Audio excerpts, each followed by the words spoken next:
Now, the next big thing we want to talk about today is an update on Veilguard and a few questions from a recent Q&A over on the Discord with BioWare. Now, this was reposted on the 22nd of June, so only 3 days ago right now, and it was posted up on Twitter. I'm not calling it X. So we're going to go over these. So these are some questions from the BioWare Discord, answering hopefully player questions. Hopefully these questions are not just made up. So why is our character called Rook? In World, Rook is a nickname, clearly, you're given before the events of the game, and it's what everyone refers to you as. It allows for other characters to refer to you in dialogue without awkwardly having to write around not having a defined title, while still allowing for name customization. Last names are based on your faction. You can customize your first name, however. So that's quite an interesting little take. I find it quite weird that our last name is based off our faction. Don't really get that. We're going to find out in game, I suppose, but I don't remember that from previous Dragon Age, where or even Dragon Age Inquisition, when you go back through Dragon Age Keep and you rename your character, I don't remember the game locking out certain last names based off your, faction. Anyway, next question: is it explained why we were given the name Rook? You bet. It's good. Will Rook have special lineage-related lines? There are specific lines and dialogue options for different lineages, as well as different backgrounds and classes, including at least a handful that are unique to lineage/background combinations. No specifics, but we wanted to make sure the game felt reactive to your choices you made in creating your Rook. That's fair enough. I don't think these are real questions by real players. I think these are just, you go to the lowest common denominator. With some of these FAQs, you have to make sure that you're talking to someone who's never picked up a video game before, in particular your series. So I don't think, like the next question, for example, what do you mean by lineage? Lineage is a term we use for the elf, human, dwarf, or Qunari. Again, that can't be a real question. But anyway, let's continue on. Will Rook be occasionally referred to by their last name? Yes, there are places where we refer to Rook by their last name. It's very contextual. We don't want to awkwardly insert a reference in where it doesn't make sense, but it does happen, though it's going to be more common with some background than others. Fair enough. Can we choose our protagonist pronouns, she, he, they? Yes, you can. That's right. So that's really good. I know there's going to be a whole bunch of internet community that's going to hate that. Just like with Starfield, it's going to be a 3-second, 4-second choice and you move on. If that's something that really upsets you, honestly, I don't know what to tell you. Really, I don't know what's so wrong in your life where a word that doesn't even affects you. It's very strange. On to the next one. Will the gender identity of a trans non-binary Rook be acknowledged in-game by other characters beyond pronouns? There are moments when you can disclose and discuss. However, disclosure remains the right of the individual, so you have to make the choice for yourself. Okay, so that's part one. Let's go down to part two. Will we get the option to give our Rook more fantastical hair colors like purple, blue, and pink? Obviously, yes. Are there good hair options in the character creator? I don't know what they mean by good. Like, what are they going to say? No, we included a whole bunch of shit ones. Yeah, of course. Anyway, whatever. There are a lot of hairstyles, and we've spent a lot of time on the strand-based hair solution. So, okay, I see what they were going for there. They could have said it a lot better than that. Will there be cool tattoos for dwarves? Yes. Can we have body tattoos? You can have body tattoos. How about heterochromatic eyes? Yes. It sounds like kids asking their parents, can we have this? Can we have that? Can we have this? These don't sound like real questions. Again, I can't get that out of my head. I'll try to move on from that. Okay. Anyway, will I be able to make a short Qunari and a tall dwarf, or are there limits to that? There are limitations, of course, but yes, you can make a dwarf that is tall or a Qunari that is short relative to their lineage. Of course, you can't have a 6-foot tall dwarf. There are no restrictions on lineage, faction, class combinations other than dwarves cannot be mages. You're correct, and I've been really enjoying the different combinations. Cool. So any combo of lineage, class, and faction is possible. Dwarves can't use magic, which we literally went over that before. Some exceptions may apply, so yes, almost any combination. For an elf Rook, could they be either Dalish elf or city elf? It'll be depend on your background. As mentioned previously, certain lineages will have variations of that background that go into more detail where appropriate. So that's interesting. That's an interesting point. What they're saying is that, what John is saying is that we can't say in the gameplay reveal, we had the shadow dragons. So what he's saying there is that potentially, if we were a Dalish elf, we may not be able to choose, or if we want to play as a Dalish elf, we may not be able to be a shadow dragon. We may have to be a Grey Warden, for example, or something else. And same with the other, humans. Maybe with a human, you can't be, I doubt you'd be able to be a Kunari or things like Kunari Mage or things like that. So that's kind of an interesting one. Potentially limiting customization to a certain degree. Not a great deal, but still interesting nonetheless. Will we be able to play as a human that doesn't come from a noble background? Without getting into spoiler territory, Rook's a hero because they choose to be, not because they were chosen. Again, there's a good point. Your choice of background fills in some of the details, and you get opportunities to define it further. But some things we leave up to you to fill in. So, what they're saying there is there's not a lot to our background. In previous Dragon Ages, you were able, and I'm speaking exclusively to Origins here because it's the one that sticks out most in my mind, even though I played Inquisition the earliest, really, the latest. What's the word I'm trying to use here? Doesn't matter. The point is that we were able to choose our background. We could be a noble, we could be a street urchin, things like that, where here, what they're suggesting is that no, we can't do that. We might be able to make some decisions, but no, we can't be a noble. Rook is who Rook is, and he chooses to be a hero. A pretentious line.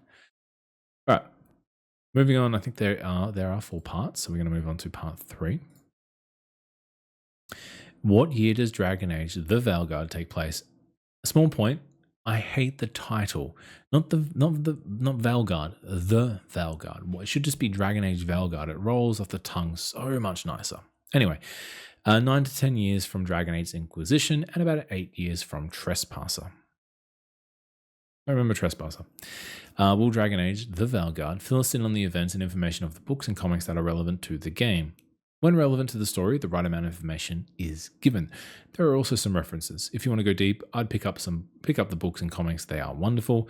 We're not assuming you've read them, though. Of course, that's the right way to go. You don't assume, not like Disney with Star Wars or Marvel, you assume everyone's watched the cartoons, etc. No, you can't assume everyone's read the books or the comics. Some people just don't like reading. They may not be available on Audible or Spotify, and a lot of people don't read comics. So, right way to go about it. Is there a wider array of information about each faction? Is each faction painted in both a positive and negative light?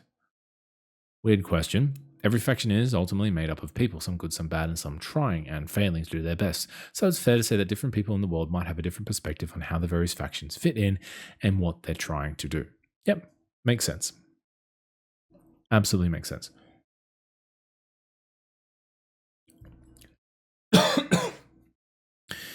In what capacity is the Inquisitor going to return? Can we expect something similar to Hawk's return in Dragon Age Inquisition?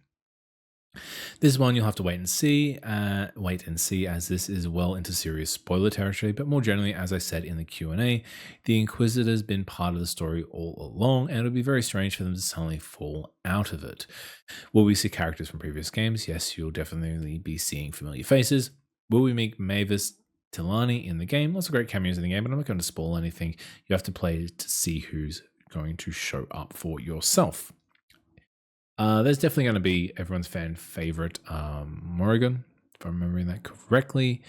I pronounce her name.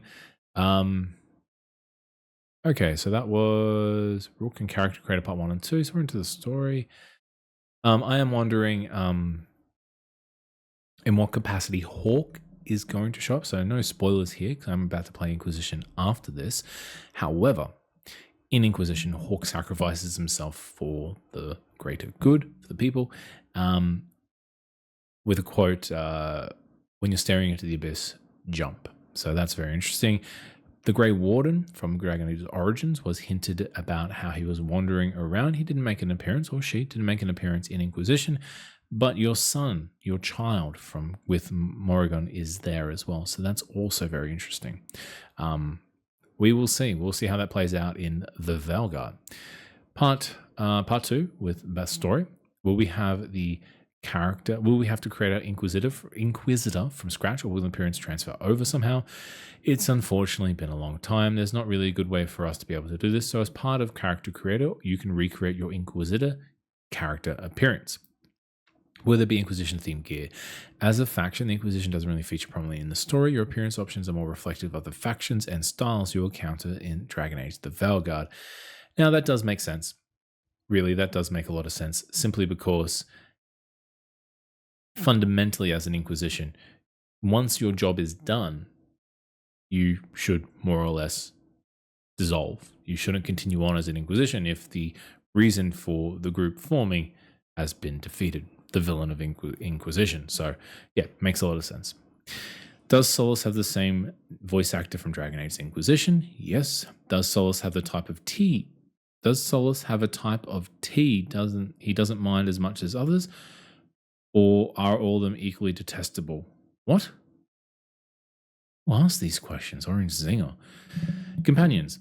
How old are each of the companions? We're not going to get into specifics right yet. Why would you? But the companions cover a broad range of ages and experience. They're all pretty established in the world and in their expertise by the time you meet them, though you are recruiting a team of experts after all. The only thing I have to say about the characters is if you do go onto Dragon Age the Veilguard, you might Google it right now and you have a look at the promotional material. It's terrible. It's absolutely abysmal, if I'm being brutally honest. Some of the characters look like they are straight out of what used to be the live service model for this game. They look so cartoonish. But anyway, we're going to leave that for another day. We're not going to beat that over the head.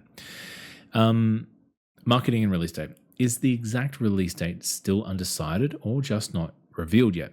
Exact date has not been revealed. Fall 2024 is as much as we can say right now. So that's autumn in North America. So that will be spring here in Australia, which starts in September. So more than likely it's going to be a November release, I would say, end of spring. Will Dragon Age the Veilguard have a presence at Gamescom? We can't reveal our upcoming marketing beats or media presence just yet. Stay tuned. Easy peasy. So that's that. Story part 2. Gameplay features hardware accessibility part 1. This is going to be a good one, I hope. Do we have any information on difficulty? 5 difficulty presets and the ability to make a custom difficulty preset. So that's very interesting based off the video I just did talking about the difficulty of Shadow of the Urge Tree. Go check it out. But the main thing is custom difficulty is the future of gaming. Anyway, adjusting things like timing and damage, fair enough. Everyone should be able to find an experience that suits them. Difficulty selection or modification does not affect XP or progression rates. That's very interesting. Some RPGs, Wrath of the Righteous and Baldur's Gate, I think off the top of my head, allow you to customize how much XP you earn versus how much damage you get, things like that, which is fantastic. A great modern convenience because it allows people who have full-time jobs and big families who enjoy playing games to allow them to continue playing games without it feeling like a second job. Anyway, what are the PC requirements? It's coming. Nothing we can say just yet, though. Once the store page launches, it should have the info you're looking for. We're trying to support a reasonably wide range of hardware specs. More information on that will be coming once the store page launches. You'll probably want an SSD, but other than that, I think it's a standard range for other games releasing this year. ? Does the Veilguard have DLSS on support at launch? Yes, we will. Will there be accessibility features like auto-aiming? Yes, we have a whole mess of accessibility options, including the ability to make auto-targeting stronger or weaker, depending on your preference. Fantastic. Will HUD be configurable? For example, tinker with the opacity and size, make it fade over time. Not everything, but there are a bunch of different interface options you can play with, things like when to display health bars, combat text, opacity, etc. There are a bunch of options if you want fewer things on the screen and some alternate ways of having some elements active. So interesting little side note with this. I'm currently playing through, as is my relaxed game, Rise of the Ronin on PS5. Now, I'm 20 something hours into this game. I am still getting a text prompt every time I hop on my horse on how to ride a horse, how to counter spark or parry, as they call it, how to shoot a gun. 30 hours in, I put it out on Reddit to figure out if it's just me, if I'm missing something, and people are saying that they are 100 plus hours into the game and they are still getting the same prompts, and there is no way to turn it off without turning off the HUD entirely. And I think this is just madness. I'm reminded of Suicide Squad, when you can be in the end game or into season 2 and still get pop-ups telling you how to double jump. I don't understand why this is a thing. I don't understand why games are getting tutorials and you can't customize your HUD. It's so weird to me, but like it does sound like you're going to be able to play around with it a little bit, at least things that are vital. If not, you're just going to be able to turn it off entirely, which hardcore, man, hardcore. And lastly, part 2 of gameplay features, hardware requirements, and accessibility. Can companion AI be customized? Now, this is an interesting one. I had a quick read of this before we got started, and I have a few things to say about this, as you'd expect. Very different systems this time around. In the skill trees, you can affect their behaviors, like setting you up for combos or auto healing when your health gets low. Each companion is a little different mechanically. So I should have switched back to this. So reading this one here, what's interesting about this is it reminds me a lot of JRPGs. If you've ever played a JRPG before, Tales of series is a really good one. When you're in combat, you can customize your party to do what they want, so they can be more aggressive or they can be defensive, they can auto heal, they can attack, things like that. Prioritize offensive maneuvers or prioritize magic, things like that. And that's a JRPG. What we're talking about here is a very, very different ballgame when it's compared to the previous entries, and we've beat that with a dead horse. The point is, I don't think you're going to be able to control your characters. I don't think you'll be able to control your other companions. Maybe you can be. Maybe I'm just reading a little bit too much into this, but I just find it feels like they're going down the route of allowing you only to play as Rook, the main character, the player created character, while restricting your ability to play as other characters. So if you want to try playing as a rogue, too bad. I don't know. I'm a bit sus on how much of the live serve model was left and how much they weren't able to change, and therefore weren't able to go the full RPG experience. But again, we're going to save that for another day. Will there be a convenient way to swap the companions while out in the field? In some instances, it doesn't make a lot of sense contextually. Of course, it's going to be story related, or you're in a temple, so why would you be able to suddenly teleport someone there? Like when you're locked in a narratively in other contexts. So yes, there is a method of swapping out your companions if you like to adventure with someone else. Will you be able to keep an eye on your companion's health through the UI after the prologue is completed? Yes, companion information will be visible on the HUD. Cool. We'll be able to keybind spells actions, or we have to open the build wheel every time. There is a quick cast option if you prefer not to use the wheel. Should be corded action using a controller. Fair enough. Can we jump and sprint? Yes, we can jump and sprint. Will Dragon Age Keep still be used for progress across all games? Setting your previous world state is fully integrated into the character created in Dragon Age the Veilguard. You can customize your Inquisitor if you are so inclined. So yeah, a few interesting tidbits taken away from that. Nothing we really haven't seen before, to be honest. We could read a lot into this. I think the Veilguard is going to be a pretty decent game. I don't think it's going to be blow anyone out the water. I don't think it's going to be bringing back long-term fans who want to go back to Origins. It's going to be a video game that releases, it exists. It's going to be another Starfield. It's just a video game that's there. That's not all, though. Now, we do have an article here from RPG Site, where the Veilguard director talks RPG system skill trees and being inspired by Final Fantasy XII, which is a very interesting point. So here we go. Dragon Age the Veilguard was fully revealed with a flurry of exciting activity this week, with BioWare putting out a trailer, some gameplay footage, and a bunch of information. So after seeing the hands-on, we got a chance to briefly chat with the Dragon Age Veilguard director, Orny Bush, right away gushes about being a real RPG system nerd. No offense. If anybody says that they're a nerd or they're a nice person, liar. I'm just saying this is PR nonsense. But anyway, I get the impression we could have sat and talked about a classic RPG. So already, very, very unbiased opinion in the mechanics of ours. She is one of us. In our brief chat, she expands on the Veilguard's progression, growth, and skill tree, revealing granular information not present in the demo. So here's our chat. So we go. So if I was to contrast Mass Effect versus Dragon Age, for instance, I really view Mass Effect as an ARPG. Big action, minor RPG. We're almost the total inverse of that. So she is saying that the Veilguard is going to be more RPG, less action RPG. I don't think so. I just can't imagine that after seeing that gameplay reveal. That is action RPG to a T. So I don't know how you can say there's Mass Effect had less role playing than Veilguard. I don't know if this is going to come back and bite her in the bum, I think.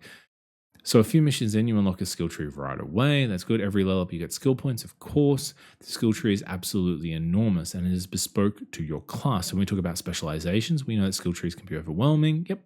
When it's unlocked, just imagine a gigantic spiderweb like Vigil. And if I'm a mage, right at the very center, it's the chords of the mage kit. So again, if you have never played Final Fantasy 12, you have these spheres and they branch out. It's very, very complex leveling up system.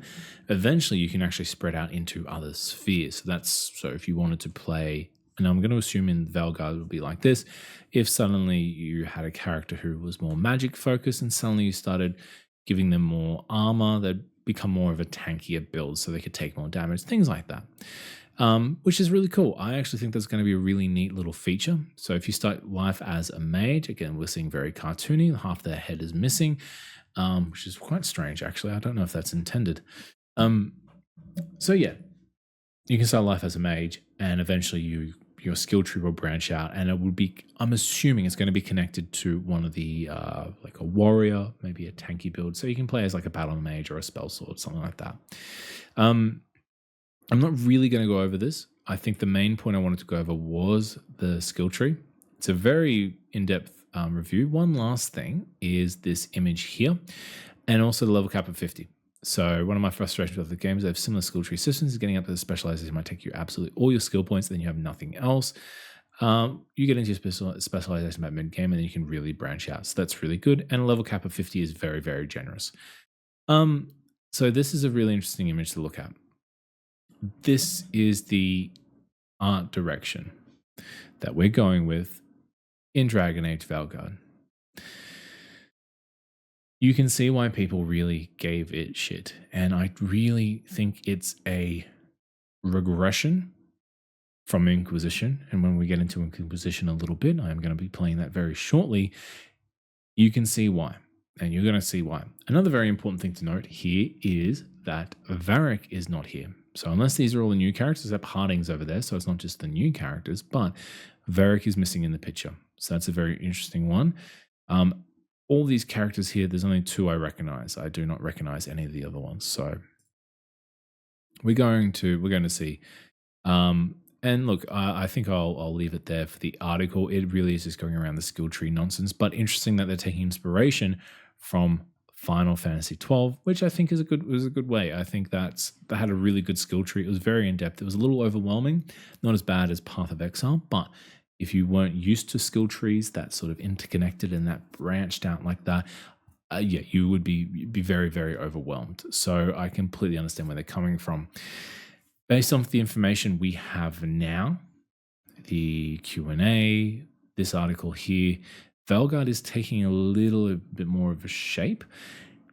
In my opinion, they do seem to be really hammering home how much this is an RPG, not an action RPG. They're really, really pushing this narrative. They're going, no, like especially with the comparison here to Mass Effect. Like, oh, Mass Effect is more ARPG. We're more RPG. With the Mass Effect didn't have many minor, only had a small amount of RPG. That's not true. That's 100% not true. Your decisions matter. They even carried over from game to game. I mean, granted, it's 9 years since we had the last Dragon Age game, but your decisions don't really carry over. You have to create them again, spend 20 minutes creating them. So it's a very bold statement from Corny. Hopefully it'll work out. Dum, dum, dum, dum, dum. Do do do do do do do. Da da dum dum da dum dum. Do da da da da da. Do do do do do do.